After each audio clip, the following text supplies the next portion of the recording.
দক্ষিণেশ্বর মন্দিরে ভক্ত সঙ্গে শ্রীরামকৃষ্ণ। এবার চতুর্থ পরিচ্ছেদের প্রথম এবং শেষ অংশ। চতুর্থ পরিচ্ছেদ। দোলযাত্রা দিবসে শ্রীরামকৃষ্ণ গুহ্য কথা। বৈকাল হইয়াছে, ঠাকুর পঞ্চবটিতে গিয়াছেন। মাস্টারকে বিনোদের কথা জিজ্ঞাসা করিতেছেন। বিনোদ মাস্টারের স্কুলে পড়িতেন। বিনোদের ঈশ্বর চিন্তা করে মাঝে মাঝে ভাবাবস্থা হয়, তাই ঠাকুর শ্রীরামকৃষ্ণ তাহাকে ভালোবাসেন। এইবার ঠাকুর মাস্টারের সহিত কথা কইতে কইতে ঘরে ফিরিতেছেন। বকুলতলার ঘাটের কাছে আসিয়া বললেন, আচ্ছা, এই যে কেউ কেউ অবতার বলছে, তোমার কি বোধ হয়? কথা কহিতে কহিতে ঘরে আসিয়া পড়িলেন। চটি জুতা খুলিয়া ছোট্ট খাটটিতে বসিলেন। খাটের পূর্ব দিকের পাশে একখানি পাপোশ আছে। মাস্টার তাহার উপর বসিয়া কথা কহিতেছেন। ঠাকুর এই কথা আবার জিজ্ঞাসা করিতেছেন। অন্যান্য ভক্তেরা একটু দূরে বসে আছেন, তারা এই সকল কথা কিছু বুঝিতে পাইতেছেন না। শ্রীরামকৃষ্ণ, তুমি কি বলো?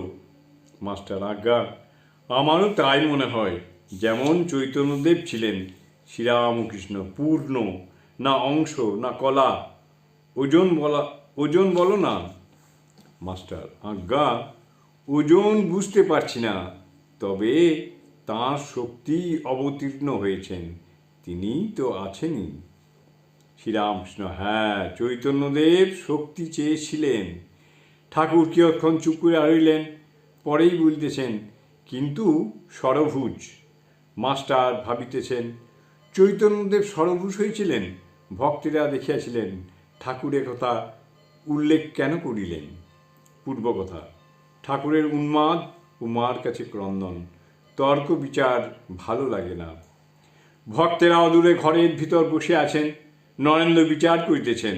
রাম দত্ত সবে অসুখ থেকে সেরে এসেছেন, তিনিও নরেন্দ্রের সঙ্গে ঘোরতর তর্ক করছেন। ঠাকুর দেখিতেছেন। শ্রীরামকৃষ্ণ মাস্টারের প্রতি, আমার এসব বিচার ভালো লাগে না। রামের প্রতি, থামো, তোমার একে অসুখ, আচ্ছা, আস্তে আস্তে। মাস্টারের প্রতি, আমার এসব ভালো লাগে না। আমি কাঁদতুম আর বলতুম, মা, এ বলছে এই, ও বলছে আর এক রকম, কোনটা সত্য তুই আমায় বলে দে মা। জয় ঠাকুর।